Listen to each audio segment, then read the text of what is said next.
Evolutionary Hardcore Podcast coming your way, episode 24. Today our series continues on up and coming pro bodybuilders at the highest level. Today we're going to talk about Andrew Jacked. And Andrew Jacked is another extremely huge professional bodybuilder.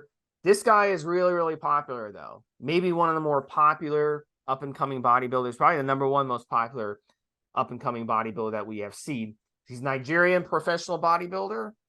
He's built a very strong following. He's considered one of the top pro bodybuilder influencers due to his larger-than-life personality.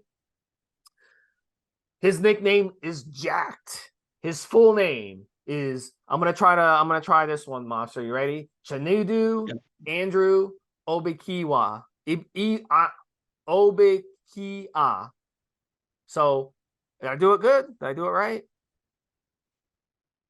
I think so. So, Mobster, you're on. We can't hear you over there. You're on mute. But I think. Yeah, I think so, Steve. Okay. Yeah, it sounds about right to me. Hopefully, Andrew, if you're listening, we did our best. Sorry. So yeah, shoot me over a message, Andrew, if we screw that one up. So well known in Nigeria, he's built an international following over the past year due to his quick ascent. Did very well last year in 2022, Arnold Classic UK and MrOlympia. And guys like Jay Cutler, Milos Sarcev, and they predicted a top 3 MrOlympia finish for Andrew over the next couple of years. So he's a big guy, 6'2", 290 pounds. Off-season weight, 315. 50-inch chest, 24-inch bicep. It's freaking huge. Bigger than my fucking head, man. I think it's bigger than your head, Mobster. 32-inch waist, absolutely incredible. So he's a huge he's a huge guy, Mobster. And in the last podcast, I thought he was a couple inches shorter than Samson, who we did, but it turns out he's actually taller than Samson, and he is just as huge. And so this is interesting that he's 6'2", because we haven't seen a 6'2" bodybuilders. It's not very common to have that, because some of the other guys like Hadi and Big Ramy, they're much shorter. So I think that's kind of fascinating that he's that tall. I wonder if that would hurt him in competition. No, I'll tell you for why, Steve. I've been to a few bodybuilding competitions, and there's a great argument, an analogy that's been well used for many, many years, and that is a good tall bodybuilder will be a good short bodybuilder. Why? Human nature. You're a judge. You're sitting down there, 1 or 2 rows from the stage. You've got your score sheet in front of you, and the athletes come out, and it is human nature to have your eye, if everything else is equal, drawn to the taller athlete. That's just the case. Now, it's harder for taller athletes to fill out their frame and have the muscle in all the right places, because you just got that much more work to do. Andrew, however, has got it. And if he didn't have it before, he's definitely got it now, Steve. So when you see him, especially on stage or on the cover of a magazine, there are very few gaps in his physique. And that is fucking hard when you're as tall as he is, with the frame that he's got and the frame that's necessary to win and kick ass and be noticed on stage. So here's the thing, guys. He was noticed when I was seeing those videos of him training with Larry Wills, and you see him now. And if as I say, all things being equal, if everybody's in the same kind of condition, and there's no guarantee for that, and you're 6'2", and you've got it going on, you're going to kick ass. And that's exactly why Andrew Jacked is taking it to that level, and it's exactly why he's catching the eye of other ex-professionals and thinking, you know what, we predict a bright future for this guy. And when you've got MrOlympia, Jay Cutler, Milos Sarcev, Chris Cormier, and others, commentators now going, do you know what? Wow. Just wow. Blown away. It's condition, the shape. And what makes it worse, Steve, is they all think he's going to improve some more. They think there's a little bit more to come. So, you know, we can only guess at what he's going to look like and how much ass he's going to kick if he takes it up another notch again, Steve. Yeah, and I could see that happening for sure. I could see him definitely winning MrOlympia in the next couple of years, which would be really, really shocking, because the way he kind of came up out of seemingly nowhere. And even though he had a big following 3-4 years ago, he wasn't winning competitions at the clip yet. So let's talk about his early life first. Born in Lagos, Nigeria in 1984. Well educated. Nigeria does have a really good education system. And he studied engineering in college. He worked as both a military officer and an engineer. And then when it comes to sports, he focused on CrossFit and kickboxing. So those were his sports of choice. In 2017, he hooked up with Larry Williams, and he started to train with him. And this kind of gained him a large following due to his impressive athleticism. Also, guys love Larry Wheels' personality, and there's some videos of them training together, and they really have a good time. They goof around a lot, and it's really fun to see, especially if you're watching it online. Kind of makes it more fun to see that. Andrew's also extremely flexible, Mobster. He can do splits, which shows you it's a huge advantage. And I talked about being flexible before. A lot of you out there don't stretch, and you really should be stretching on a daily basis. Not only on a daily basis, but you should be stretching after every workout. And very, very few people do that. I see in the gym, people work out and they leave, and then they go to work or they go home and have dinner, watch TV with their wife or whatever. But you really need to put in the time to stretch, because flexibility is extremely important. It's not only going to help with your athleticism, but it's also going to prevent injuries. Being flexible and being mobile and flexible is extremely important. So that just shows you how committed he is to his craft. And obviously he's been stretching his whole life. You don't just become that flexible just after stretching a few months. I mean, he's put in years of stretching. So listen, your dog or cat, what is the first thing they do, Mobster, when they wake up from sleeping? They stretch. Babies, they wake up from sleeping, they stretch. So I mean, it's an instinctive thing to stretch. But we as adult humans, we're stupid. We're too dumb to do this stuff. So it's very, very important to stretch, guys. You're not a wuss if you do yoga and you do mobility exercises and you stretch after a workout. Okay. I don't know who started that. It was probably some guy who, was jealous of other people or something. I have no clue. But look, you have to be flexible. It will prevent injuries. I tore my shoulder because I wasn't mobile enough. You see, because when I was doing bench pressing, you got that range of motion. So when you limit your range of motion, it not only limits the amount of weight you can do, but it also will lead to soft tissue injuries, because your body will not be able to move around and be flexible. It's just like a rubber band. You put the rubber band in the freezer, then you pull the rubber band and it snaps. Same thing. So it's very important to warm up before you work out and stretch after you work out. Follow what he's doing. He can also do backflips, so he's very, very athletic. Obviously, he's had a history of doing gymnastics. Maybe not even he didn't take a class on gymnastics, but he was just one of those kids at the playground who would just do flips, off the monkey bars and stuff like that. Just very, very athletic guy. And guys who would do the swing sets. I can remember as a kid, when I would do the swing sets, I would go really, really high and then do a flip off the swing sets, which was every time I would do it, I get detention. The principal would be watching us and point at me like, you got detention. So I'd always get in trouble for that, because it's really, really stupid and dangerous. But my point is, some people, you start doing this at a young age, it leads to very, very successful stuff. So very, very important two aspects. And I think that's going to help him. His athleticism, his raw athleticism, his mobility, his flexibility. I think that's going to help him succeed more, Mobster. I'll bring you in a second. One of the things about him, he did decide to move full-time to Dubai.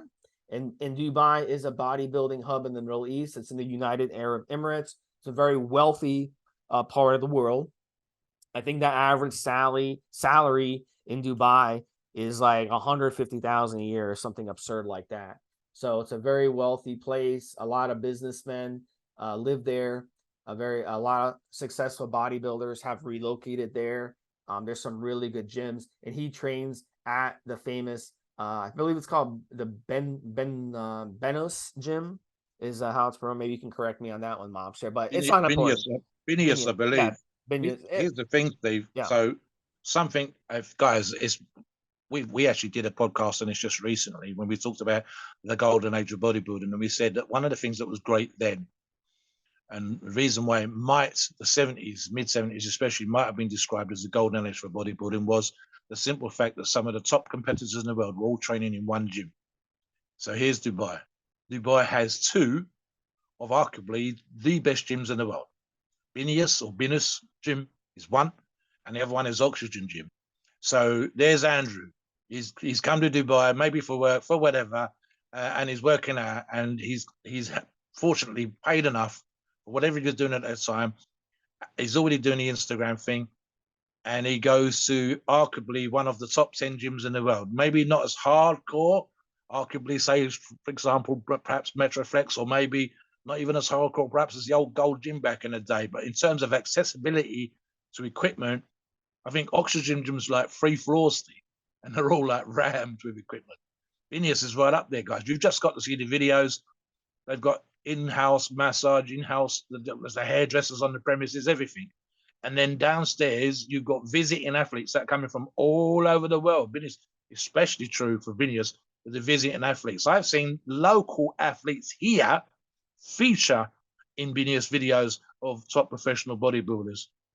People like Larry Wills, that was a former owner of a gym, K2 in Bridgend, training in one of the videos and putting Andrew and Larry through a workout. So here's what happened, right? Number one, you're arguably training in one of the best gyms in the world. Number two, you're training with an incredible strength athlete who's going to arguably, Steve, maybe do classic physique, looking very, very good right now, a great arm wrestler, massive, for those of you that are into this social media stuff and influencing, massive following, hundreds of millions of views on some of his videos.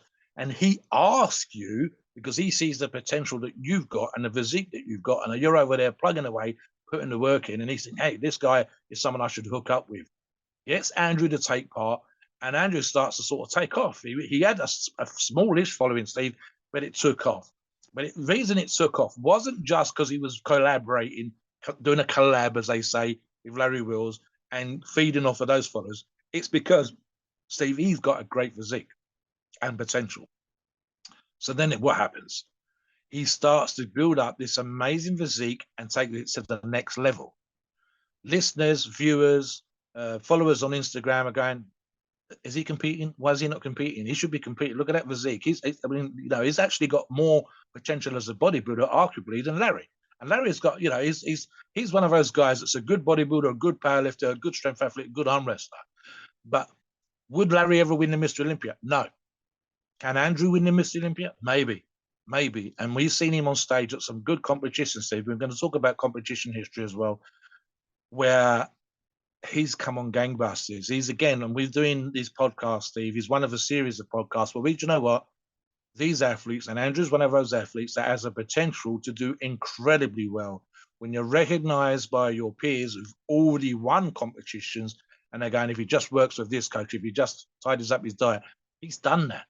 And he's started to bring the game. He's starting to win competitions. He's starting to get noticed. But he already had that potential. Already had the genetics. Larry saw it. Former Mr. Olympians are seeing it. Followers of the game are starting to see it. So, yeah, let's talk about what he did in terms of his competitions, Steve. But, yeah, training, arguably one of the hubs of bodybuilding right now, helps. And we've one fantastic athlete like Larry Wills helps. But let's talk about his competition history as well. So you just show people the progress he's made. Yeah, so Andrew, he's had a big social media following for quite a while now, because of his crazy workouts and the influencers that he's collaborated with and all that good stuff. So one of his followers goaded him into doing a competition, and he insisted he try it to get his pro card, and let's see if you can do it. Let's see, prove yourself. You got the physique for it. Why don't you, bust your ass and get on stage and try to do it? So he answered the call, and he just went in there, 2021 EBBF Ajman bodybuilding contest, and boom, now he has his pro card. So Samir Bannout, former Mr. Olympia champion, I believe 1983, Lebanese, famous bodybuilder of that era. He was really impressed by his physique, and Samir, he's still alive and kicking to this day, and he loves to comment on the stuff. He's actually quite good when it comes to being a commentator for bodybuilding of today, and really, really positive guy. I like him a lot. He declared that he would one day be a Mr. Olympia champion. So he had a lot of confidence in what Andrew had to offer. So in 2022, he earned a Mr. Olympia qualification. He won the Texas Pro, not an easy contest at all.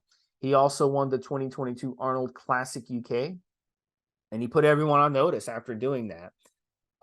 Nick's Strength and Power, who is a pretty big fitness influencer, especially on the YouTubes, he did a video predicting he would have a strong showing at Mr. Olympia. So in 2022, he represented Nigeria, and he won $20,000 by placing in 8th place, ahead of William Bonac and Rafael Brandao from Brazil, who we thought would be an up-and-coming bodybuilder maybe like 2-3 years ago, Mobster, but he's kind of fallen off. 2023 Arnold Classic, he finished behind Samson Dada, who we just did a podcast on, and Nick Walker, but ahead of Big Ramy, and he earned an impressive 3rd place. So he's definitely proven that he can hang with the big boys. So we expect some really big things out of him going forward, and we think that he'll place even higher in 2023 if he can stay healthy and if he can keep doing what he's been doing. Mobster, what are your thoughts on it? So, sorry, I was just thinking exactly what you just said, Steve. Something that's interesting now, and especially when he started to get noticed and started to get those places. This is one of those things. It's really weird sometimes. This is kind of annoying. I actually think I do it, and I believe you've done this as well, right? When you see someone in the gym who takes their shit seriously and is putting the intensity in, or in his case, in Andrew's case, start the place, you offer help, you offer advice, because not only that, you see potential and you say, do you know what? I think this athlete, Andrew, is going to do incredibly well. He's just making a couple of small mistakes.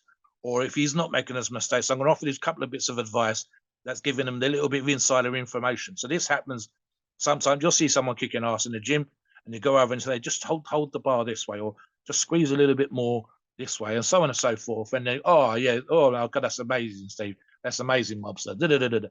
This is what I think happened with Andrew. The moment he started the place, the moment he started to show potential, and the moment the rest of us, myself included, goes, do you know what? Wow, that Texas Pro especially is when, in my mind, he started to bring it together. That's when some of the other top professionals, like Samir, like others, go, oh, let's hit him up on Instagram. Let's give him a DM. Let's email him. Let's hook up and give him some advice. It's just going to take his body to the next level. So training, and this is something I want to talk about now.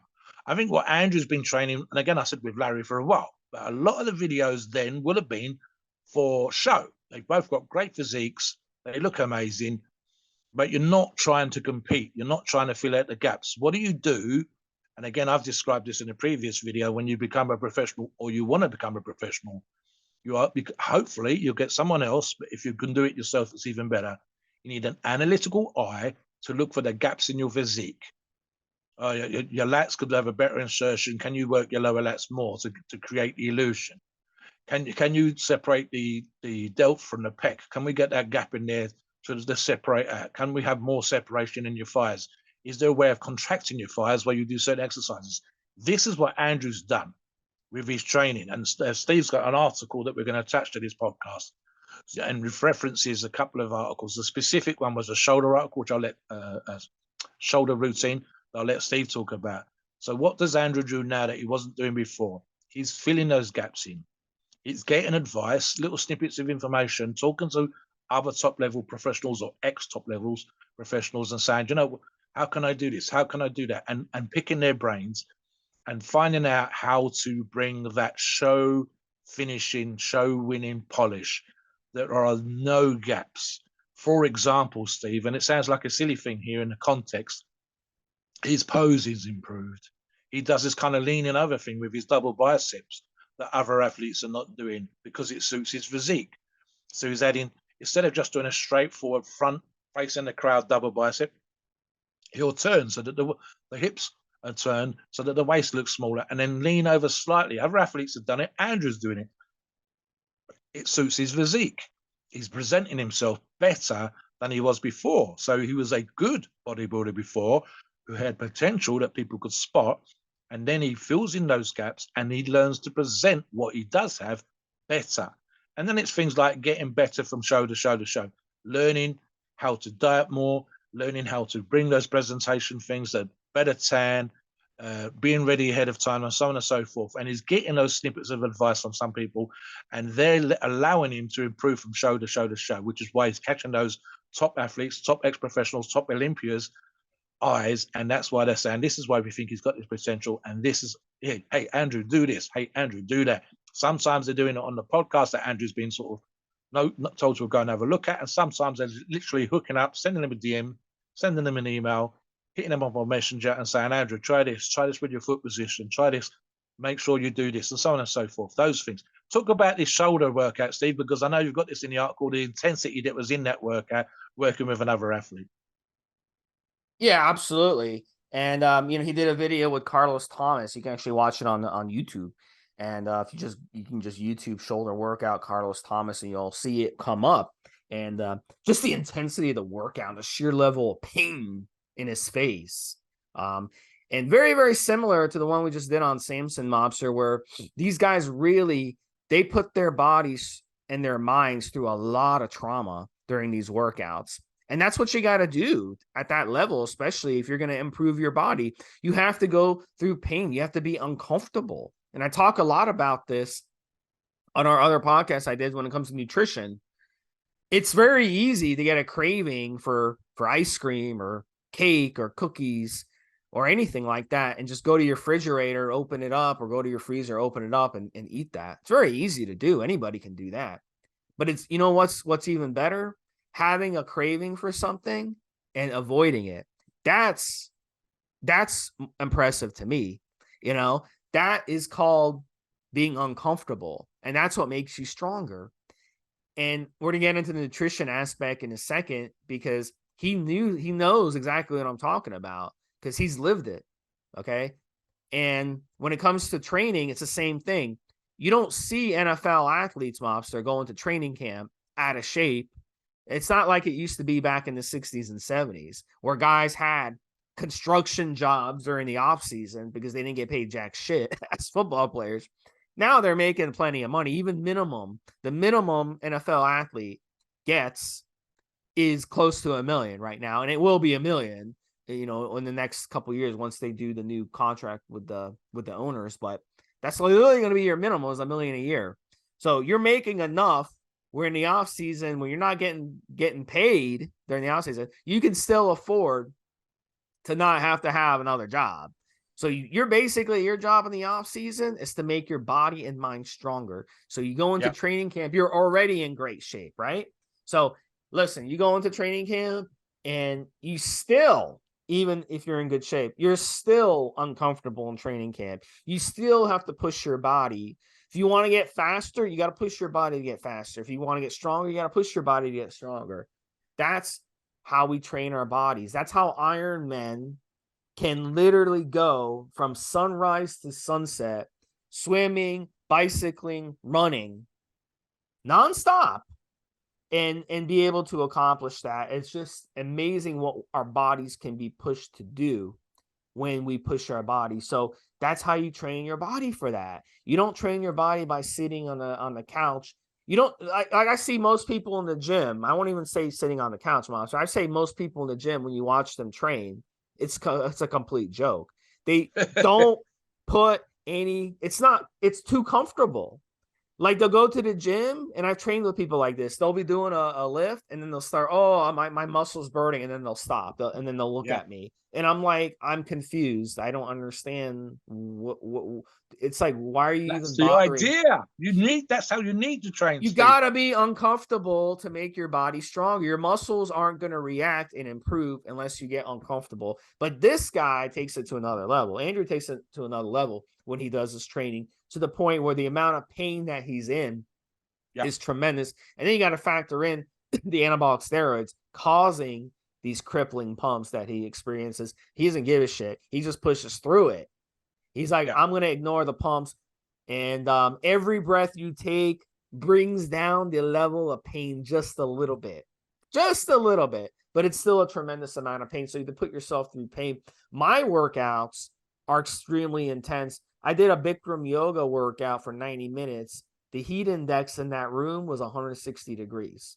The temperature was 111 degrees and the humidity was 53%.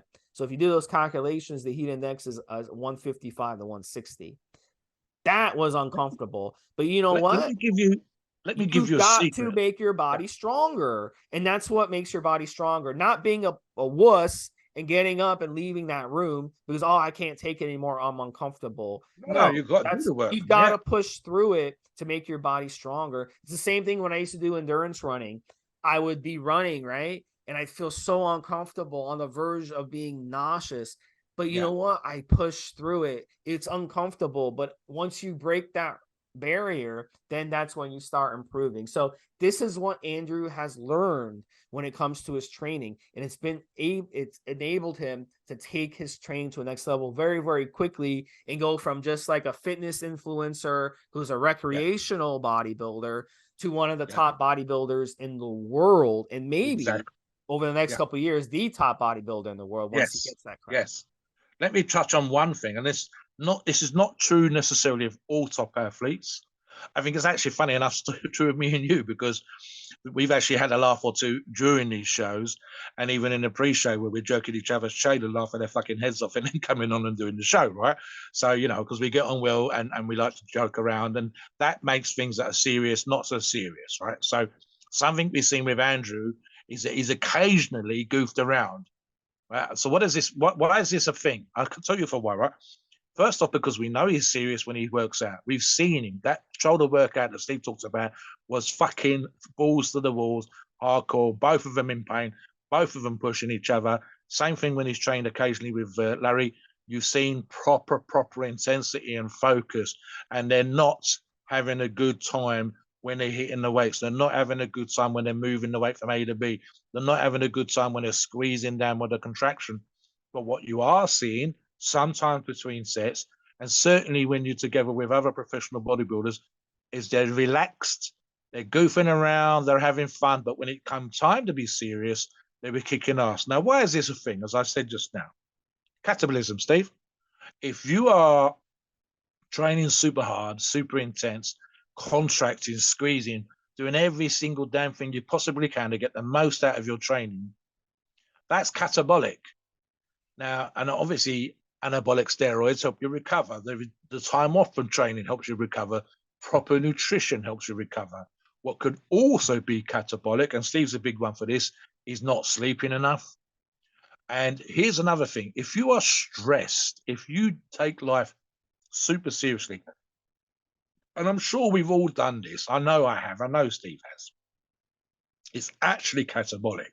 It's actually going to have an effect, small effects, but something that you're looking for an edge on when you want to be Mr. Olympia, when you want to be on that stage in the top 3, the top 5. If you're looking for an edge all the time, you need to switch off. You need to work real hard on your recovery. As an example, I'm thinking, funny enough, of Ronnie Coleman against Steve, and to a lesser degree, Arnold Schwarzenegger. So Ronnie, on one of his videos, when he were getting ready, the Battle for the Olympia videos back in the day, they went with Ronnie to the pedicure. And he had a manicure and a pedicure, and they've got him in the chair. And you've got this 300-pound black bodybuilder the size of a fucking house, veins everywhere, looking like Mr. Olympia there in his shorts and a t-shirt. And someone's doing a pedicure and someone's doing a manicure, and he's asleep. He's literally switched off.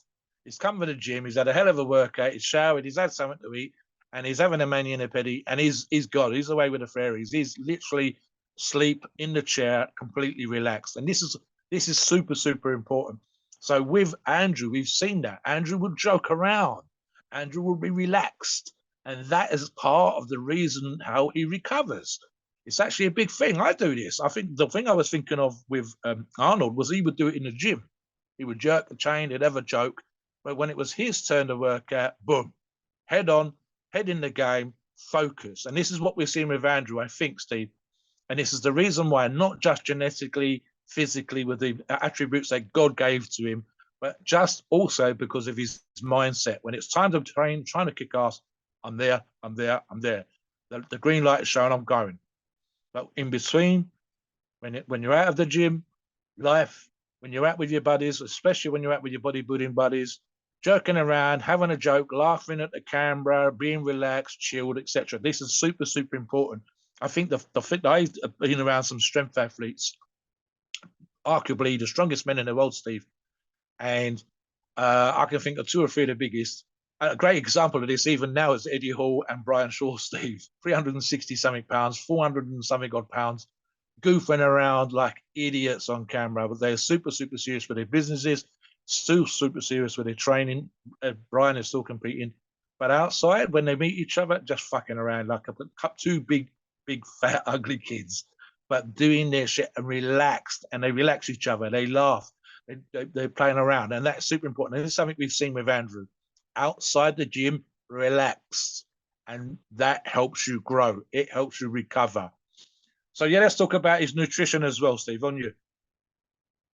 Oh, yep. Let's get into that, buddy. Listen, at the end of the day, what the one of the fascinating things about Andrew is he has a lot of food intolerances. But what I like about him is, unlike so many other people, he actually learns what foods bother him and which foods don't. And I love that. That's one of the things I respect about him. If you ever go and use a public bathroom, which I try to avoid, especially since the pandemic.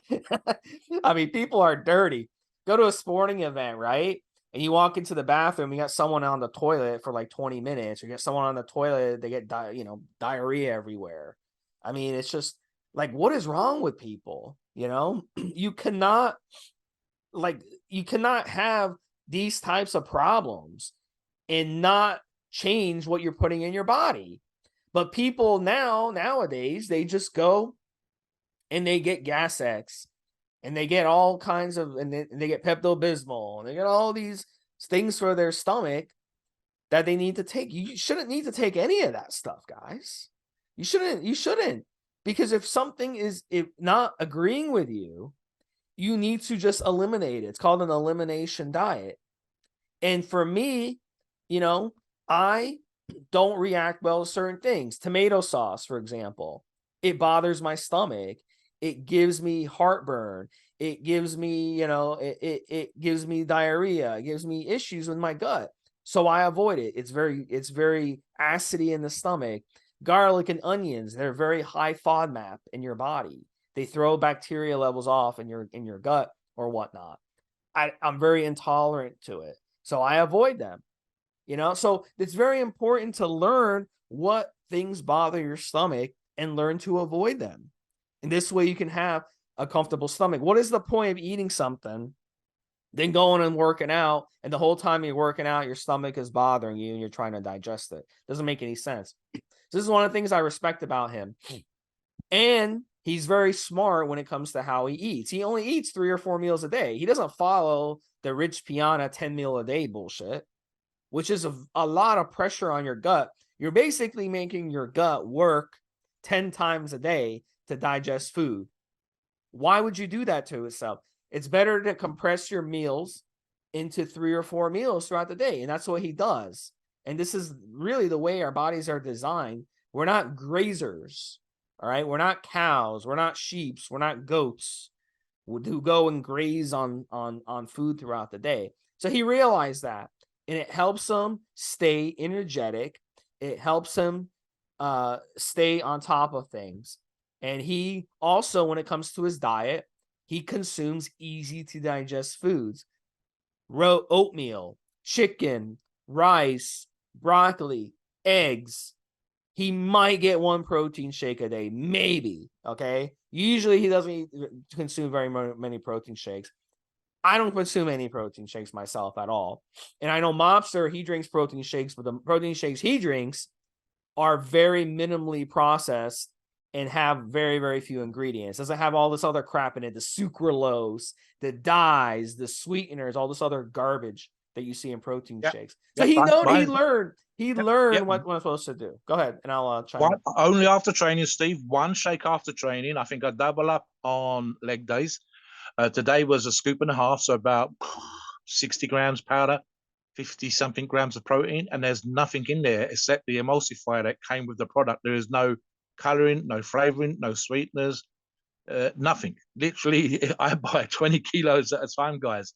So it's minimally processed, no additives, no extra thickness, nothing else is being added whatsoever. In, does a job, that's it. And I only take that on training days. Otherwise, as much as possible, like Steve says, there's something. I'm an older motherfucker, so there's food I used to be able to eat. Chocolate, I can't eat that now. I can't do spicy, and I could barely do spicy when I was younger.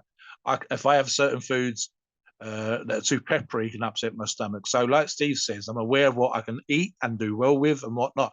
If I fuck up, and I fuck up, guys, then I've only got myself to blame if I'm doing what he said and sitting on the toilet. So here's the thing: Andrew is a top professional bodybuilder, so it's super, super important not to fuck up.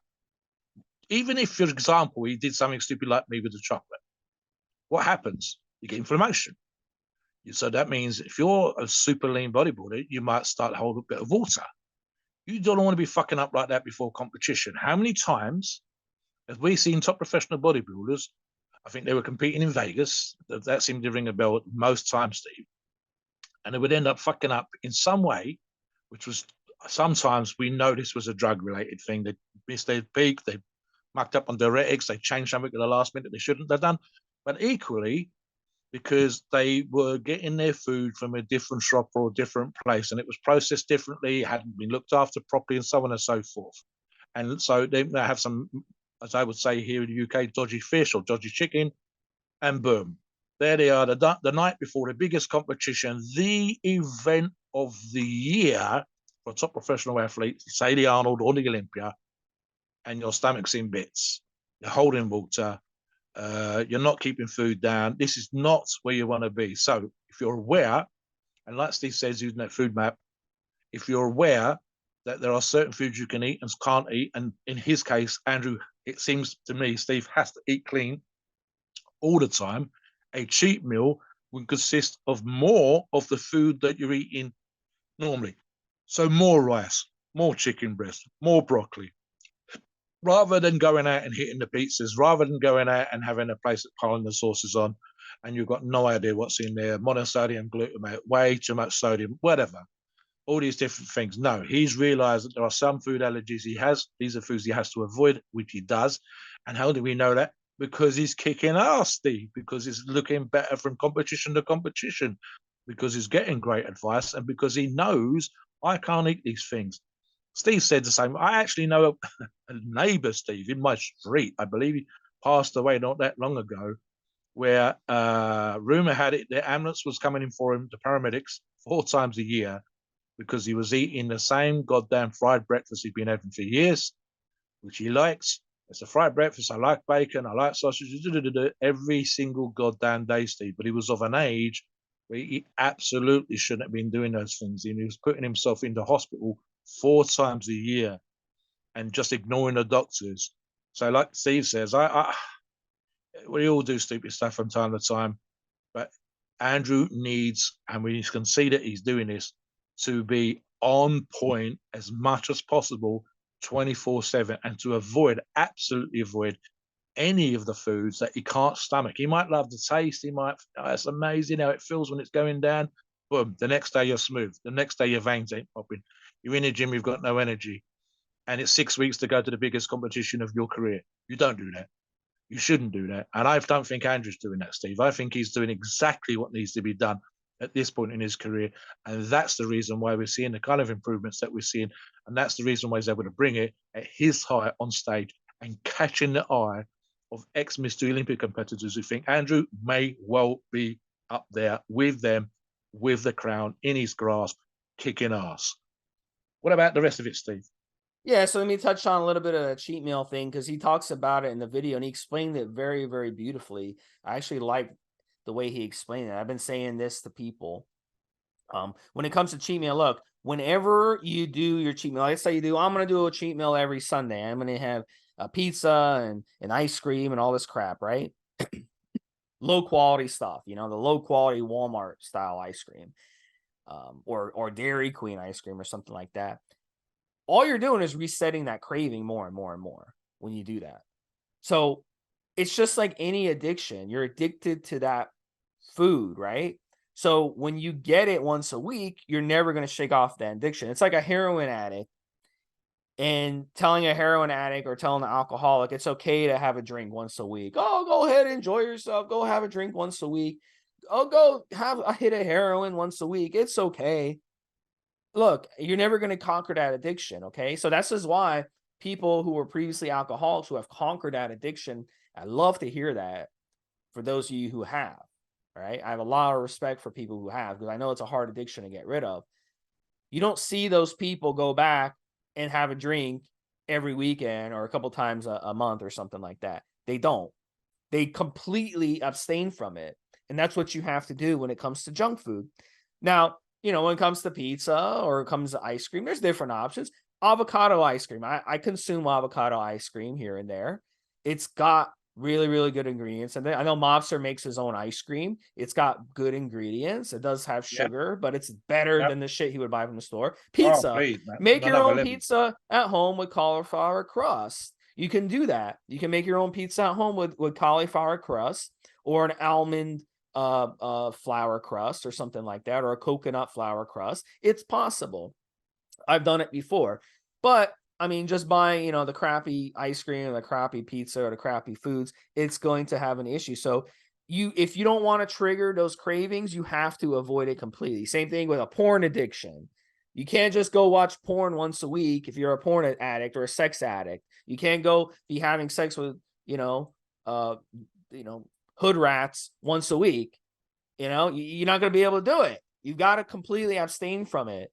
That's how you're going to conquer any type of addiction. So I love the way he says it and he explains it in his video. And look, at the end of the day, his social media, 700,000 followers, Mobster. He'll have 1 million before you know it. So he's got a huge following. With that, he can definitely do a lot of sponsorships. And one of the sponsors he does work with is BSN Supplements. I don't know much about their supplement line, so I'm not going to comment, but you guys can go check his page out and learn more about it. But I love his Instagram and YouTube channel. It's a lot of fun.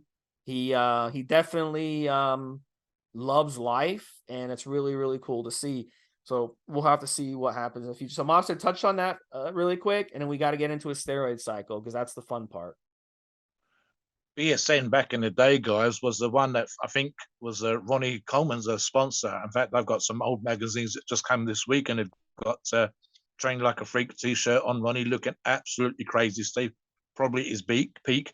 And BSN at that particular time and in the era was one of the biggest, if not the biggest at that time, bodybuilding supplement companies. They're still pretty big now, although I suspect they've diversified, gone into other markets like CrossFit, etc.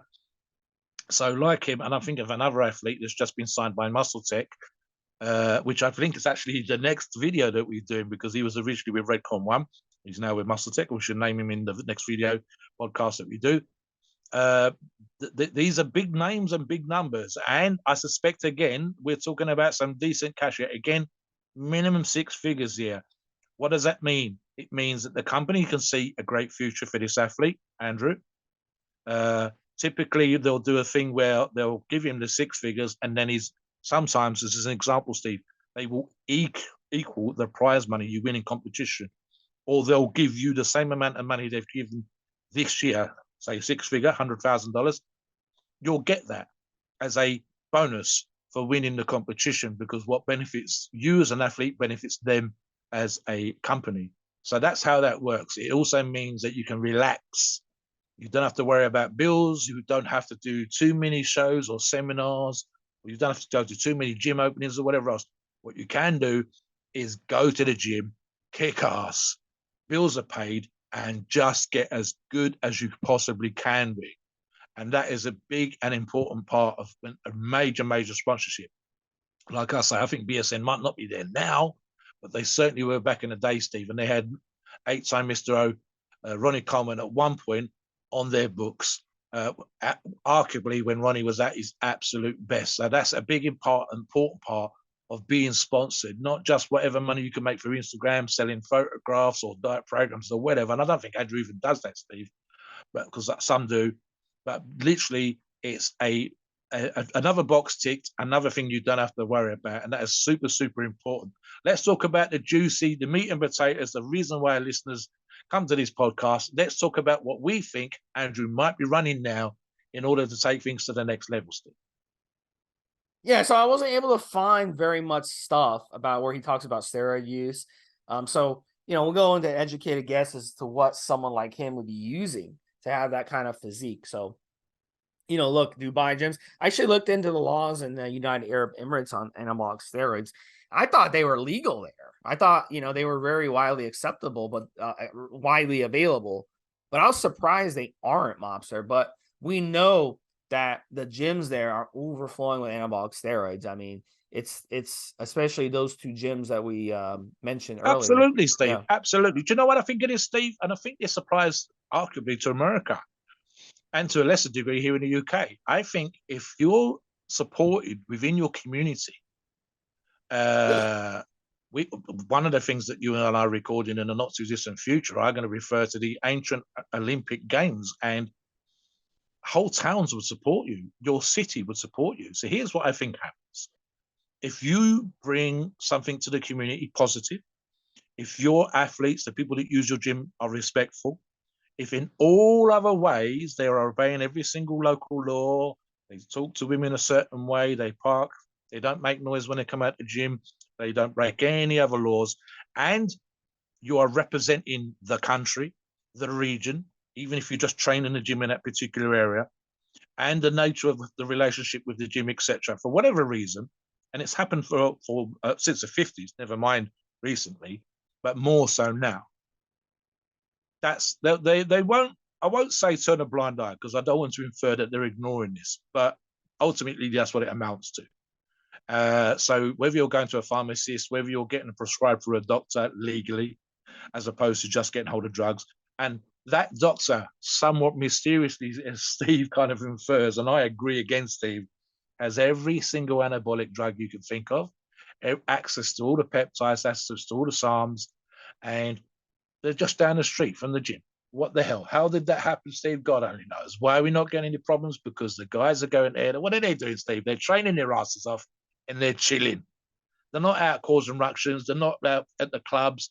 They're literally, they're monks, Steve. Some of them train at the gym and then go to their apartments. That's it. That's all they're doing. They've actually talked about this. I can think of a couple of athletes. That's exactly what they were doing. They would literally hit the gym, hit the meal prep, hit the PlayStation, go on social media. They wasn't out partying. They're not on the beach. They're not getting into trouble. They're not doing anything else. And none of this stuff is out in public. But as to accessibility, 100% agree. It is pretty much known, as we like, and I say that euphemistically, that they have as much accessibility there as any other place on the planet to every single possible thing that they could need, and they've managed to stay out of trouble while doing so. That's fantastic, and from certainly from a professional bodybuilder's point of view, living the dream. The biggest problem, Steve, and I don't know if this applies to Andrew because he's been living that for years, not just been visiting, is that as an example, another MrOlympia, you are away from your family for months. When you're talking to your kids on social media, on live messenger videos and whatever else, you are not at home. Your wife is having to sort the bills out and all this kind of stuff. So there's a monk-like aspect to it, but that's how you get to be the top professional in your chosen field, specifically bodybuilding, as per this example, in the world. I think Andrew's not quite taking it to that level in the past because he was living there, he was working, he hooked up. These were things he was already doing. He's not going over there for 3-4 months of the year and prepping for the Olympia. He was already living there. But does he have the similar access? I think so. So we can definitely talk about something like that. I think something else, and I'll say something that we said in the previous show that we've not long recorded. His genetic advantage, Nigerian genetic advantage, the athletic advantage he's already got as a specific individual himself. I think it's one of those things where your response to drugs and training is, of course, enhanced because of your genetics. But again, he may well have, and I'm taking a guess here again, guys, stayed away from the harsher anabolics for as long as possible and still looked fucking unreal compared to the average Joe. We can see that from early videos just with Larry. And the reason why Larry and him hooked up, you've got an amazing physique. We should do videos together. That's how that works. And that's exactly what happened. Can we say, Steve, for example, and I'll do this one, that he's using trend now? I would say so. And as a guess, and this is not atypical for an athlete of his level, potentially arguably as high as 1,250 milligrams a week. Trend is the magic drug that for as long as possible, guys, and this would be the advice for our listeners, stay away from it for as long as you possibly can. Do not, it's like having a car and just getting the world's biggest turbo on it as quickly as you possibly can. You're going to blow that engine up. You're not ready. So we advise you to go off and do other things and come back to it and get ready in that particular way. So I suspect, Steve, that Andrew has avoided it for as long as possible. Only now, even if he wasn't avoiding it, taking it to competition winning, Olympia winning levels. Now, that said, what do you think else he might be taking and using, Steve? Yeah, so let's take a look at it here. So, yeah, with the trend, trend ace, it allows the flexibility to be able to start and stop it a lot better than the trend enanthate. So let's say he wanted to lower the dose or up the dose. The trend ace has a much shorter half-life where you can kind of adjust things, as you go along. So he'd be working with a coach who'd want to maybe adjust the trend down. If he says, maybe my side effects are too high, let's adjust the trend down. Or he might be working with a coach who says, it's time to up the trend a little bit, or time to cut the trend off completely. Trend ace will be out of your system in a week and a half. Trend E will be out of your system in four weeks, maybe in 5 weeks, because of the longer half-life once it peaks in your system. Another thing, test prop, 600 milligrams. Again, this one, you want to be flexible. This is why they use shorter esters. You see this with pro bodybuilders. They rather go with the shorter esters. It's a lot more injecting, more often injecting, because you have to inject them more often. Test prop, you're going to have to inject it every other day or even every day, But here's the thing. You get that flexibility to be able to start and stop it. Another one is the Masteron prop. Masteron is a great hardener mobster. It's a DHT derivative, just a pure DHT derivative. One of the best steroids out there for hardening, maybe the best steroid. And it's an absolute must if you're a professional bodybuilder to get that. Equipoise, 1,200 milligrams. A lot of guys we know are using a lot of Equipoise, a lot of professionals. It's a great steroid because it's mild and it does a lot in the body to help you in terms of lean muscle mass, strength, energy, and endurance. It does a lot of good things in the body to really bring that home. So, Mobster, do you want to go over a couple more that you think that he might be using? Sure. We're talking about Winstrol, 125 milligrams a day, Steve. Anavar, 100 milligrams, typical user. Our listeners, normally great around 50 milligrams a day. But again, we're talking about competition stacks here, guys, and top level genetics. So your ability to respond to and manage the side effects should be better than most. That's not always the case, but it should be. 15 IUs a day of HGH. Again, that would be more than we might recommend for the typical listener, typical user. But again, you're manipulating this with food at the same time with regards to insulin. Steve talks about this short and long-acting insulin. Some professional bodybuilders using crazy high levels and timing them around their meals. And again, I'll touch on this as well, Steve. I know people that have used insulin and HGH, and I'm talking about normal genetics, even with some muscle tissue, and they're fatter after. Whereas the genetic freaks, like Andrew, will respond well. So they'll actually get bigger and more muscular. And if everything else is on point and their diet's on point, they'll actually become leaner. Most users don't necessarily get that, and especially if they use pro-level amounts of HGH and pro-level amounts of insulin. And then something else, Steve, and this is definitely something that's going to help polish the physique. It helps people straightforward, the normal people, the average Joe, men and women, will lose weight and get leaner on this, especially if their diet and their cardio is on point. But again, we're talking about someone like Andrew who wants to win competitions, who might potentially, arguably, have the potential to win the Mr. Olympia. So as a suggestion, and we think this is atypical again, of someone at his level, that would be 140 grams a day of clean buterol. So again, let me make sure that I hammer this point home, guys, because I think it's super important. First off, the average person, men and women, especially men, in this particular stacks example, if I took it, if Steve took it, we don't turn into Andrew Jack. We don't. As big as I am, as muscular as Steve is, we do not become Mr. Olympia level physiques because we use a Mr. level physique level amounts of PEDs. It's fun to talk about, it's fun to discuss, but the reason why they do so well is they have amazing genetics before. You got to remember, Andrew was kind of asked to be a bodybuilder, challenged to compete. It wasn't something on his radar. And now, what is he doing? Literally, he's got better from what he was before. He's taken up a level. He's filled in his gaps. His response to PEDs will be better than mine and Steve's. It will be better to the majority of our listeners. Some of you can take high level and see a difference. Others, especially with regard. Yeah, so his response to PEDs will be better than most. So it's super important. But has he changed his cycle? Has he changed his stack? Yes, I think so, Steve. You take things up a level, you learn as you go along. Again, something, for example, with this, and even if he was the listener, a great responder to PEDs, Andrew and other professional bodybuilders, they don't jump in from normal levels to professional levels of PEDs, boom, straight away. You need to know, especially if you're competing, Steve, you need to know that you're not going to hold water. You need to know that you're not going to be inflamed. You need to know that you respond well to that particular drug. Now, something that we have covered in these shows, which is super important, is we got a pretty good idea at this point in time with accessibility to information that we've never had in history before, especially when it comes to PEDs, of what works for the majority of people. Say, for example, Steve, he might well have started Tren when he started using Tren, if he started using Tren at 300 milligrams a week and got great results from it. So if I got great results, will I get better results if I up it? This is how it works. This is why you should work with someone who's super experienced when it comes to PEDs.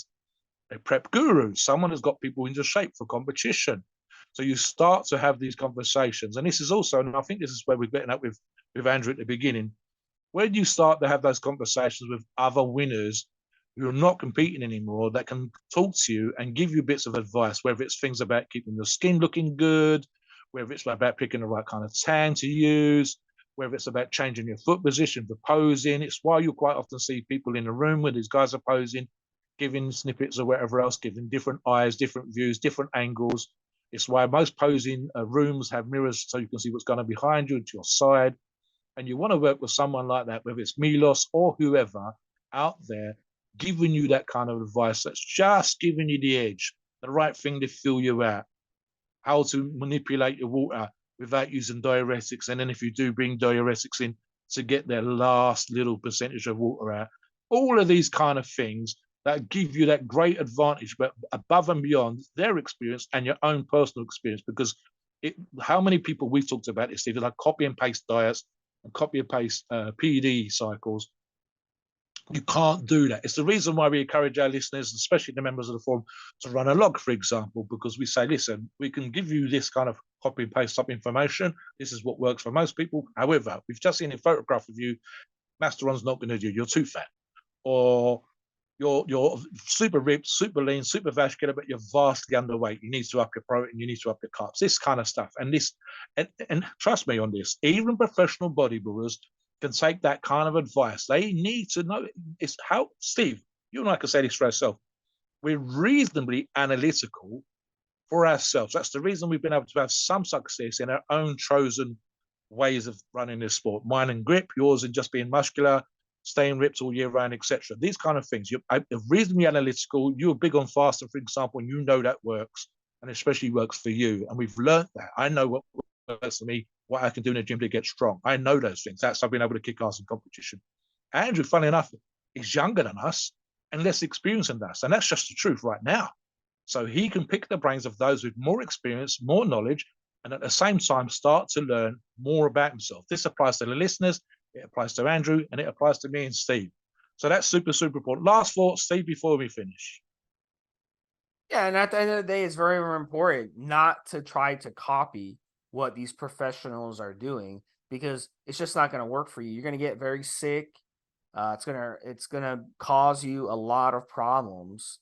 to try to copy what they're doing. They have a ability to put their bodies through a lot more than the average Joe does. So obviously, don't try to copy some of these cycles that we're speculating to people, but keep in mind at this level, the Mr. Olympia level, to be that huge and that muscular and that lean and all this stuff, that just the way they look and vascularity and the hardness and the dryness and everything, it takes an immense amount of chemical warfare.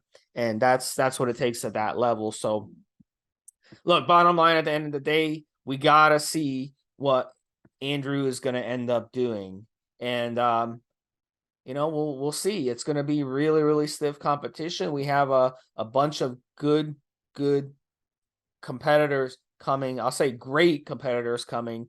And our series will continue, Mobster. We have another one coming up as well from another guy that is trying to stick his neck through and trying to work his way up in the Mr. Olympia. So it'll be really, really fun to see the upcoming Mr. Olympia. So that's it, buddy. I think it was a great show. Definitely, yeah. I think that the athletes that we're going to discuss in these podcasts and the ones to follow, guys, are arguably top 10, maybe top 5, top 6 material, and 1 or 2 may well be in that winner's circle, top 1, top 2, top 3 for sure.